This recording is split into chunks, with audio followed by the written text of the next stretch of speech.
आदरणीय छात्रों, आज हम क्लास 10th का मैथ प्रश्नावली 7.2 का क्वेश्चन नंबर 1 शुरू करने जा रहे हैं। क्वेश्चन नंबर 1 कह रहा है क्या कि उस बिंदु का निर्देशांक ज्ञात कीजिए जो बिंदुओं -1,7 और 4-3 को मिलाने वाले रेखाखंड को 2:3 के अनुपात में विभाजित करता है। तो मान लेते हैं दिया हुआ है क्या, बिंदु ए का निर्देशांक जो है -1,7 और बिंदु बी का निर्देशांक जो दिया हुआ है वो है 4-3 और इसको मिलाने वाले रेखाखंड को 2:3 के अनुपात में विभाजित किया जा रहा है। 2:3 के अनुपात में विभाजित किया जा रहा है। मान लेते हैं कि वह बिंदु P है जिसका निर्देशांक XY है, ठीक ना। उसे 2:3 के अनुपात में विभाजित किया जाता है। तो हमें P का निर्देशांक ज्ञात करना होता है। तो हम लोग जानते हैं क्या कि दो बिंदु A और B है, उसको जोड़ने वाले रेखाखंड AB को यदि M1 अनुपात M2 में विभाजित किया जाए, M1 अनुपात M2 में आंतरिक विभाजन हो, तो P का निर्देशांक x बराबर विभाजन सूत्र से क्या होगा, विभाजन सूत्र से x बराबर M1x2 प्लस M2x1 बटा M1 जोड़ M2 और y बराबर M1y2 प्लस M2y1 बटा M1 जोड़ M2। अब इसी पर हम लोग मान रख देंगे। a का निर्देशांक -x आता है, तो ये x1 हो गया, ये y1 हो गया और ये x2 हो गया, ये y2 हो गया।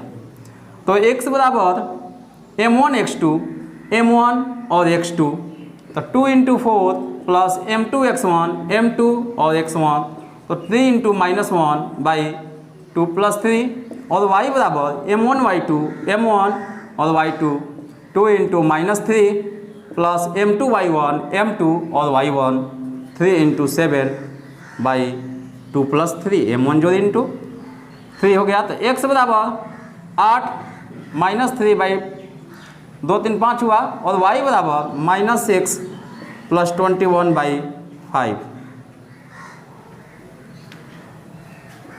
इसलिए x बराबर 8 में से 3 गया 5/5 कट गया 1 और y बराबर 21 में से 6 गया 15 और बटा 5 कट गया 3।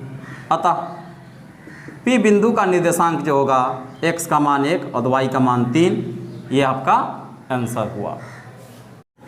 क्वेश्चन है हमारा, देख ले पहले कि क्वेश्चन कह रहा है क्या कि बिंदुओं 4-1 और -2 -3 को जोड़ने वाले रेखाखंड को समत्रिभाजित करने वाले बिंदुओं के निर्देशांक ज्ञात कीजिए।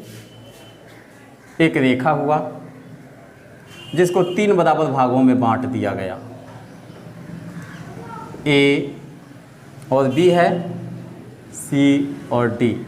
इसको 3 बराबर भागों में कह रहा है कि समत्रिभाजित करने वाले बिंदुओं के निर्देशांक ज्ञात करना है। A का निर्देशांक 4-1 है, 4-1, और B का निर्देशांक जो है -2 -3 है, ठीक ना। तो C और D का निर्देशांक ज्ञात करना है हम लोगों को।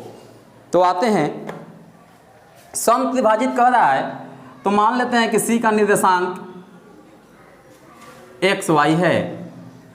तो देखिए C का AC का दुगना है इधर, तो इधर हो गया 1, इधर हो गया 2 भाग, 1:2 हुआ।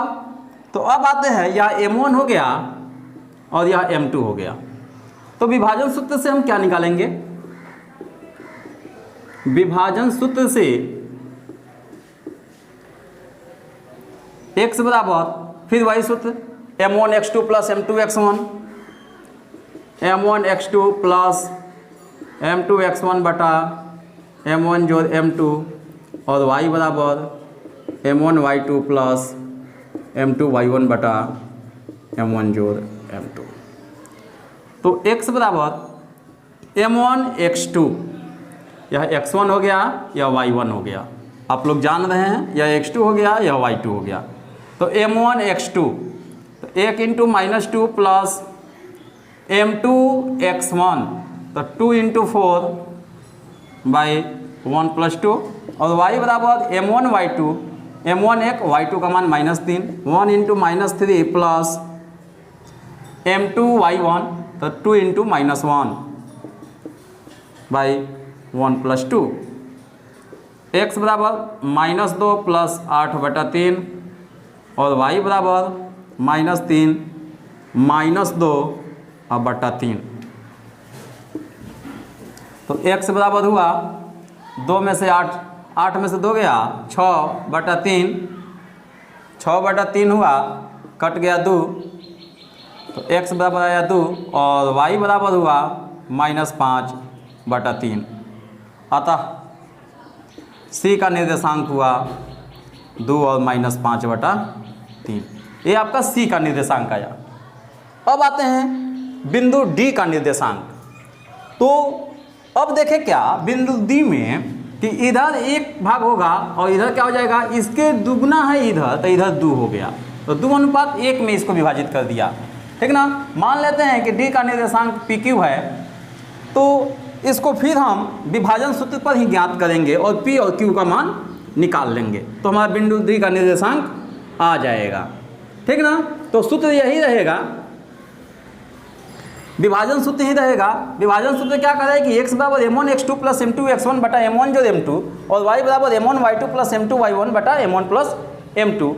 तो अब D का निर्देशांक कितना होगा, इसके लिए हम लोग देख रहे हैं, इसके लिए m1 हो गया यह, m2 हो गया यह, तो इसके लिए अब देखें तो अब D का निर्देशांक लिख देंगे कि बिंदु D का निर्देशांक बराबर x बराबर क्या होगा m1 x2, तो 2 into -2 plus m2 x1, 1 into 4 by 2 plus 1 और y बराबर m1 y2, तो 2 इंटू -3 प्लस m2 y1, तो 1 इंटू -1 बाई 2 प्लस 1।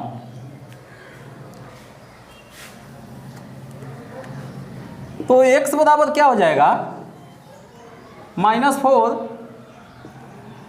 प्लस 4/3 बराबर 0/3 बराबर 0 हो गया, और y बराबर क्या होगा -6 -1/3 तो -7/3। अतः बिंदु D का निर्देशांक x का मान 0 और y का मान -7/3। ये हमारा आंसर हुआ। अतः D का निर्देशांक कितना आया, तो D का निर्देशांक 0 -7/3 और C का निर्देशांक कितना आया था, तो 2 -5/3। तो यही आपका आंसर हुआ क्वेश्चन नंबर 2 का। देखिए क्वेश्चन नंबर 3 क्या कह रहा है, कि आपके स्कूल में खेल कूद क्रियाकलाप आयोजित करने के लिए एक आयताकार ABCD में चूने से परस्पर 1 मीटर की दूरी पर पंक्तियां बनाई गई है। AD के अनुदिश परस्पर 1 मीटर की दूरी पर 100 गमले रखे गए हैं, जैसा कि आकृति 7.12 में दिखाया गया है। आकृति दिखाया गया है आप लोगों को। निहारिका दूसरी पंक्ति AD के 1/4 भाग के बराबर दौड़ती है, वहाँ एक हरा झंडा गाड़ देती है। प्रीत 8वीं पंक्ति में 1/5 भाग के बराबर की दूरी दौड़ती है, वहाँ एक लाल झंडा गाड़ देती है। दोनों झंडों के बीच की दूरी ज्ञात करें। यदि रश्मि को एक नीला झंडा इन दोनों झंडों के बीच मिलाने वाले रेखाखंड पर ठीक आधी दूरी पर गाड़ना हो तो वह झंडा कहाँ गाड़ेगी। तो आते हैं क्वेश्चन नंबर, देखते हैं हम लोग 3। कह रहा है क्या कि 100 गमले रखे गए हैं। निहारिका दूसरी पंक्ति में AD के 1/4 भाग के बराबर दौड़ती है। तो लिखेंगे कि निहारिका द्वारा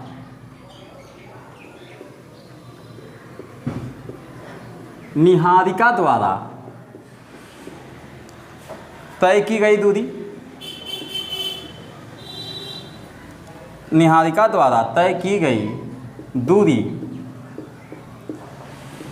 बराबर 1/4 का 125 मीटर। और प्रीत जो है, अब प्रीत द्वारा तय की गई दूरी, प्रीत द्वारा तय की गई दूरी 1/5 का 100 बराबर 20 मीटर। 20 मतलब गया 20 मीटर हो गया। अब कह रहा है क्या कि अब निकाल दे निहारिका का निर्देशांक, इसलिए निहारिका का निर्देशांक कितना होगा? निहारिका का निर्देशांक, तो निहारिका का निर्देशांक, तो निहारिका का देख रहे हैं कि निहारिका जो है एक अक्ष पर 2 नंबर पे है, ठीक, और y का मान 25 आ ही गया। तो निहारिका को हम अगर n से सूचित कर दें तो n का निर्देशांक हो गया 2 और 25, कमा का चिन्ह है। और प्रीत का निर्देशांक निकाल दें, प्रीत का निर्देशांक, तो प्रीत का निर्देशांक हो जाएगा आपका, प्रीत को अगर p से सूचित करें तो प्रीत जो है 8वें पंक्ति में है, तो 8 हो जाएगा x का मान और y का मान हो जाएगा 20, ठीक। अब दो बिंदुओं के निर्देशांक दिए हुए हों तो उनके बीच की दूरी ज्ञात करनी है।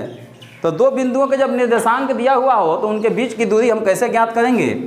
तो दो बिंदुओं के निर्देशांक दिए हुए हो तो उनके बीच की दूरी ज्ञात करने का फॉर्मूला क्या होता है?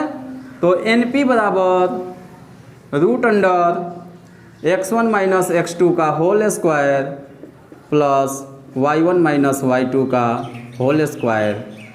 x1 का मान है 2 माइनस 8 का होल स्क्वायर प्लस 25 माइनस 20 का होल स्क्वायर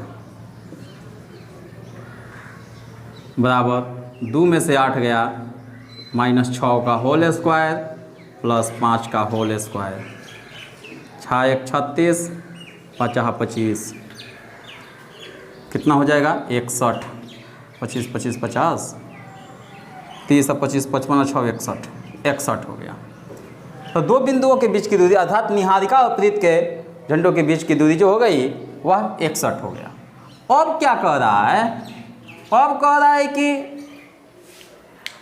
यदि रश्मि को एक नीला झंडा इन दोनों झंडों के बीच में गाड़ना, यहाँ N है और यहाँ P है, इन दोनों झंडों के बीच में एक रश्मि आ गई, इसको गाड़ना है एक नीला झंडा आधी कह कि रेखाखंड पर ठीक आधे दूरी पर गाड़ना हो तो झंडा वह कहाँ गाड़ेगी? तो R का हम लोगों को निर्देशांक ज्ञात करना है अर्थात रश्मि का, ठीक ना। तो देखिए निहारिका का निर्देशांक दिया हुआ है 2 25 और प्रीत का निर्देशांक दिया हुआ है 8 20, तो R का निर्देशांक निकल जाएगा रश्मि का निर्देशांक। तो रश्मि का निर्देशांक अगर x y है तो हम लोग जानते हैं कि दो बिंदुओं के बीच का दूरी कैसे निकाला जाता है? तो मध्य बिंदुओं के निर्देशांक बराबर, तो मध्य बिंदु का निर्देशांक, मध्य बिंदु R का निर्देशांक कितना हो जाएगा? तो मध्य बिंदु R जो है उसका निर्देशांक जो हो जाएगा क्या होगा?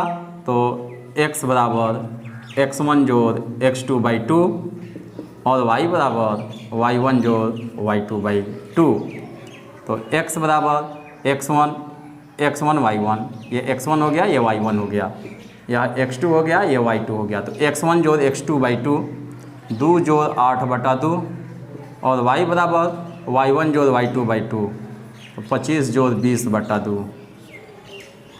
तो x बराबर 8 2 10/2 कट गया तो 5 और y बराबर 45/2 कट गया 22.5।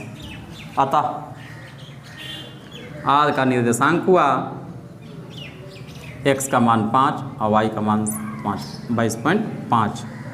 ये आपका ये आंसर हुआ। अर्थात निहारिका जो है रश्मि जो है 5 और 22.5 के एकदम दूरी पर गाड़ेगी झंडा, अपना नीला झंडा। अब आते हैं क्वेश्चन नंबर 4। क्वेश्चन नंबर 4 क्या कह रहा है कि बिंदुओं -3 10 और 6 -8 को जोड़ने वाले रेखाखंड को बिंदु -1 6 किस अनुपात में विभाजित करता है? ठीक ना। तो बिंदुओं मान लेते हैं कि बिंदु A का निर्देशांक जो है, A का निर्देशांक -3 और 10 और B का निर्देशांक 6 -8 है। इसको P बिंदु एक है -1 6 में 6 को किस अनुपात में विभाजित करता है? -1 6 को किस अनुपात में विभाजित करता है? ठीक ना। तो मान लेते हैं कि m1 अनुपात m2 में क्या करता है, विभाजित करता है। तो यह x का मान है, यह y का मान है, ठीक ना। x बराबर क्या है, 1 है और y बराबर 6 है। यहाँ देखिए यह x1 हो गया, यह y1 हो गया, यह x2 हो गया, यह y2 हो गया, ठीक ना। तो मान लेते हैं, माना कि -1 6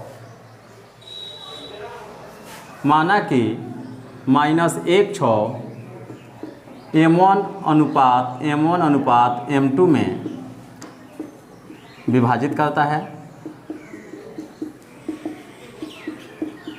-1 6 को किस अनुपात में विभाजित करता है, तो -1 6 को m1 अनुपात m2 में क्या करता है, विभाजित करता है। रेखाखंड को बिंदु -1 6 किस अनुपात में विभाजित करता है, सॉरी, तो -1 6 m1 अनुपात m2 में क्या करता है, विभाजित करता है। मान लेते हैं कि -1 6 जो है m1 अनुपात m2 में विभाजित करता है, तो क्या होगा, विभाजन सूत्र से हम लोग जानते हैं क्या कि x बराबर m1 x2 plus m2 x1 बटा m1 जोड़ m2 और y बराबर m1 y2 plus m2 y1 बटा m1 जोड़ m2।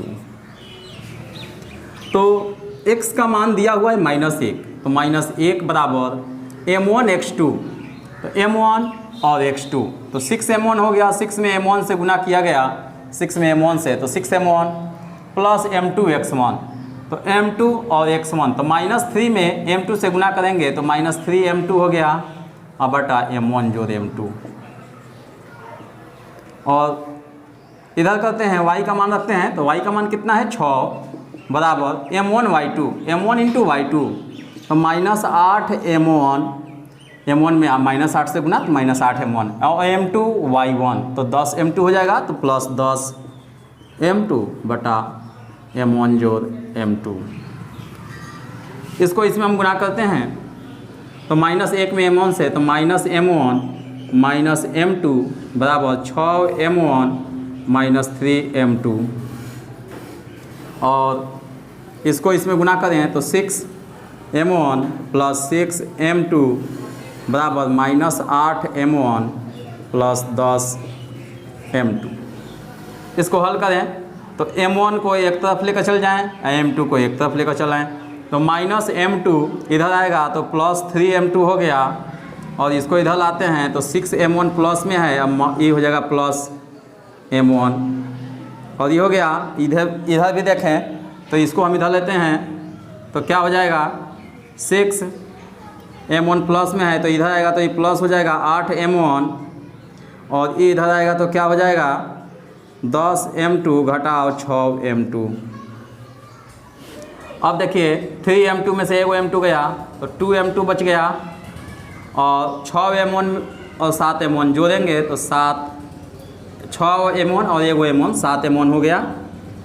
और इसको हम देख लें, 6 8 14m1 बराबर 10 में से 6 हो गया 4m2, ठीक ना। इसलिए m1/m2 बराबर m1 इसलिए यहाँ देख लें m1/m2 का हम लोग निकालेंगे मान, तो m1/m2 का मान हम लोग कैसे निकालेंगे, तो यहाँ देख लेते हैं, यहाँ देख लीजिए। इसलिए m1/m2 बराबर, तो m1/m2, ठीक ना, तो m1/m2 तो 2m2 है ना, ठीक, तो 2 और m1 का मान 7 है तो 7 हो गया। 7 में m1 से गुना करेंगे तो 7m1 हो जाएगा, और 2 में m2 से गुना करेंगे तो 2m2 हो जाएगा। तो m1/m2 बराबर 2/7 या 2:7, ये आपका आंसर हुआ। अगर इससे भी चलेंगे तो फिर उतना ही आएगा।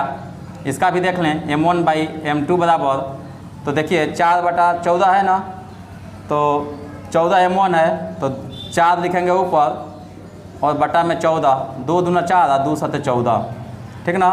तो ये भी आ गया आपका 2:7, देख रहे हैं 2/7 तो 2:7।